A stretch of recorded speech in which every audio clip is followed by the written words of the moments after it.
So for any of us in this room today, let's start out by admitting we're lucky. We don't live in the world our mothers lived in, our grandmothers lived in, where career choices for women were so limited. And if you're in this room today, most of us grew up in a world where we have basic civil rights. And amazingly, we still live in a world where some women don't have them. But all that aside, we still have a problem, and it's a real problem. And the problem is this: women are not making it to the top of any profession anywhere in the world. The numbers tell the story quite clearly.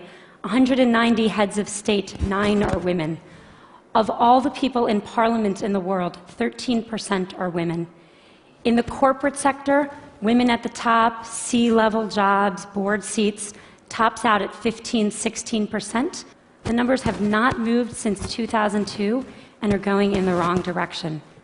And even in the nonprofit world, a world we sometimes think of as being led by more women, women at the top, 20%.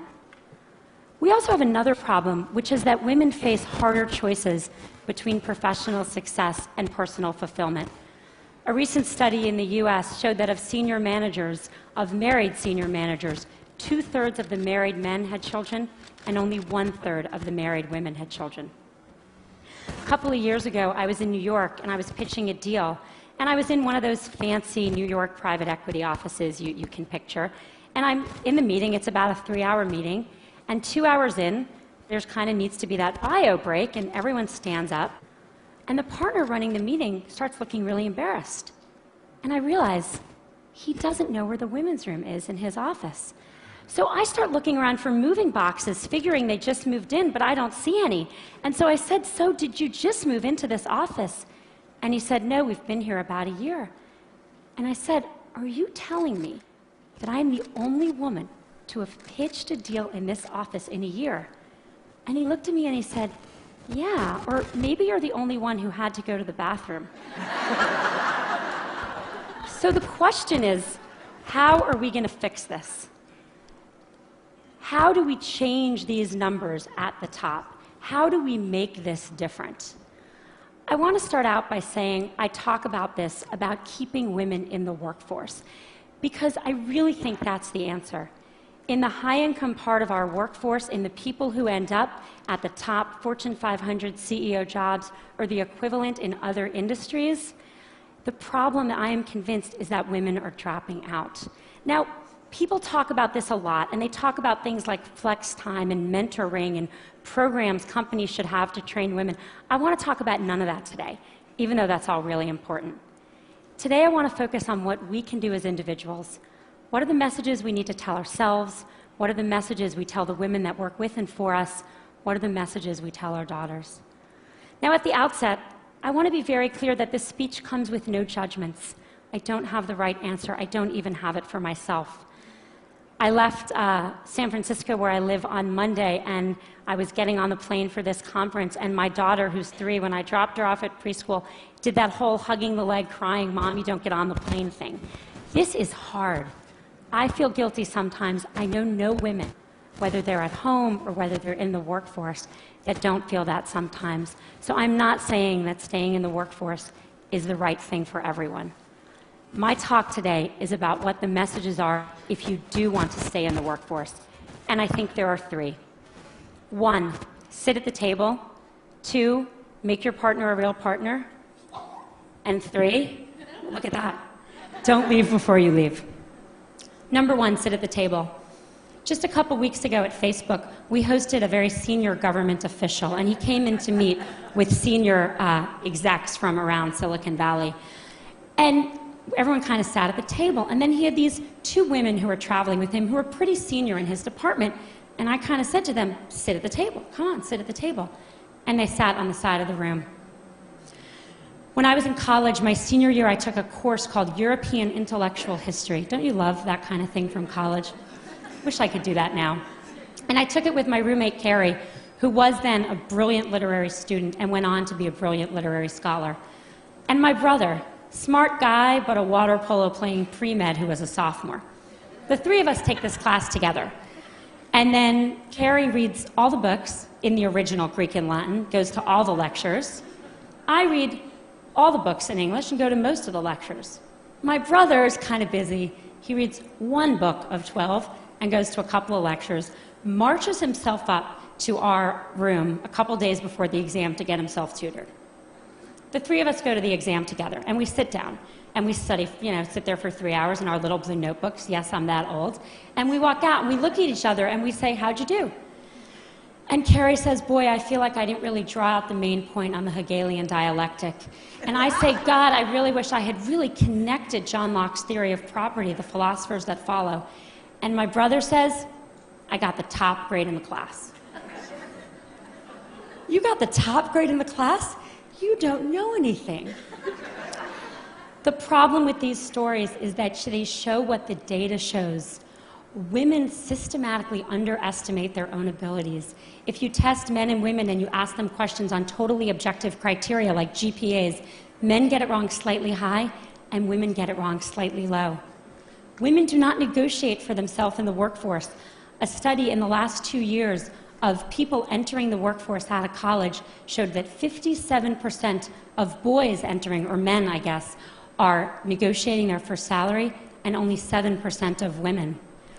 And most importantly, men attribute their success to themselves and women attribute it to other external factors.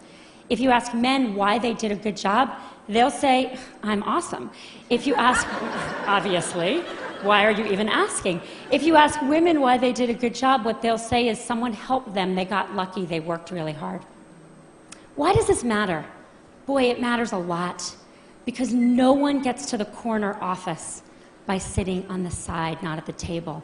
And no one gets the promotion if they don't think they deserve their success or they don't even understand their own success. I wish the answer were easy.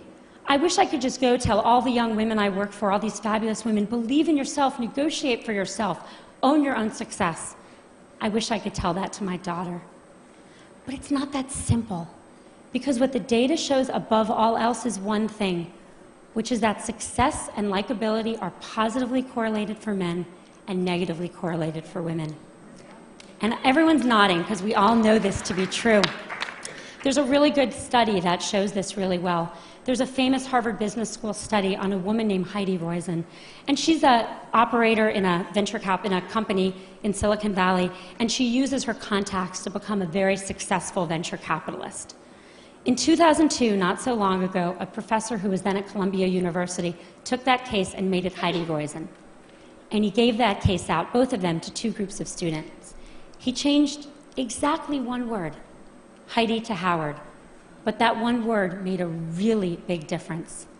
He then surveyed the students, and the good news was the students, both men and women, thought Heidi and Howard were equally competent, and that's good.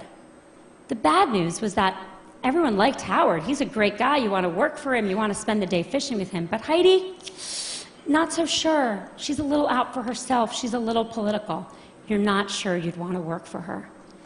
This is the complication. We have to tell our daughter and our colleagues, we have to tell ourselves to believe we got the A, to reach for the promotion, to sit at the table. And we have to do it in a world where for them there are sacrifices they will make for that, even though for their brothers there will not. The saddest thing about all of this is that it's really hard to remember this, and I'm about to tell a story which is truly embarrassing for me, but I think important. I gave this talk at Facebook not so long ago to about 100 employees. And a couple hours later, there was a young woman who works there sitting kind of outside my little desk, and she wanted to talk to me. And I said, okay, and she sat down and we talked, and she said, I learned something today. I learned that I need to keep my hand up. I said, what do you mean? She said, well, you're giving this talk, and then you said you're going to take 2 more questions, and I had my hand up with lots of other people, and then you took 2 more questions, and I put my hand down, and I noticed all the women put their hand down, and then you took more questions, only from the men. And I thought to myself, wow, if it's me, who cares about this, obviously, giving this talk, during this talk, I can't even notice that the men's hands are still raised and the women's hands are still raised. How good are we as managers of our companies and our organizations at seeing that the men are reaching for opportunities more than women? We've got to get women to sit at the table. Message number 2, make your partner a real partner. I've become convinced that we've made more progress in the workforce than we have in the home. The data shows this very clearly. If a woman and a man work full-time and have a child, the woman does twice the amount of housework the man does, and the woman does 3 times the amount of childcare the man does. So she's got 3 jobs or 2 jobs, and he's got 1. Who do you think drops out when someone needs to be home more? The causes of this are really complicated, and I don't have time to go into them, and I don't think Sunday football watching and general laziness is the cause. I think the cause is more complicated. I think as a society we put more pressure on our boys to succeed than we do on our girls. I know men that stay home and work in the home to support wives with careers, and it's hard. When I go to the mommy and me stuff and I see the father there, I notice that the other mommies don't play with him. And that's a problem, because we have to make it as important a job, because it's the hardest job in the world, to work inside the home for people of both genders, if we're going to even things out and let women stay in the workforce. Studies show that households with equal earning and equal responsibility also have half the divorce rate. And if that wasn't good enough motivation for everyone out there, they also have more, how shall I say this on this stage? They know each other more in the biblical sense as well. Message number 3, don't leave before you leave. I think there's a really deep irony to the fact that actions women are taking, and I see this all the time, with the objective of staying in the workforce actually lead to their eventually leaving. Here's what happens. We're all busy, everyone's busy, a woman's busy, and she starts thinking about having a child. And from the moment she starts thinking about having a child, she starts thinking about making room for that child. How am I going to fit this into everything else I'm doing? And literally from that moment, she doesn't raise her hand anymore. She doesn't look for a promotion. She doesn't take on the new project. She doesn't say, me, I want to do that. She starts leaning back. The problem is that, let's say she got pregnant that day, 9 months of pregnancy, 3 months of maternity leave, 6 months to catch her breath. Fast forward 2 years, more often, and as I've seen it, women start thinking about this way earlier. When they get engaged, when they get married, when they start thinking about trying to have a child, which can take a long time. One woman came to see me about this, and I kind of looked at her. She looked a little young, and I said, so are you and your husband thinking about having a baby? And she said, oh no, I'm not married. She didn't even have a boyfriend. I said, you're thinking about this just way too early. But the point is that what happens once you start kind of quietly leaning back? Everyone who's been through this, and I'm here to tell you, once you have a child at home, your job better be really good to go back, because it's hard to leave that kid at home. Your job needs to be challenging. It needs to be rewarding. You need to feel like you're making a difference. And if 2 years ago, you didn't take a promotion and some guy next to you did, if 3 years ago you stopped looking for new opportunities, you're going to be bored, because you should have kept your foot on the gas pedal. Don't leave before you leave. Stay in. Keep your foot on the gas pedal until the very day you need to leave to take a break for a child, and then make your decisions. Don't make decisions too far in advance, particularly ones you're not even conscious you're making. My generation, really sadly, is not going to change the numbers at the top. They're just not moving. We are not going to get to, we're 50% of the population. In my generation, there will not be 50% of people at the top of any industry. But I'm hopeful that future generations can. I think a world that was run where half of our countries and half of our companies were run by women would be a better world. And it's not just because people would know where the women's bathroom are, even though that would be very helpful. I think it would be a better world. I have 2 children. I have a 5-year-old son and a 2-year-old daughter. I want my son to have a choice to contribute fully in the workforce or at home, and I want my daughter to have the choice to not just succeed, but to be liked for her accomplishments. Thank you.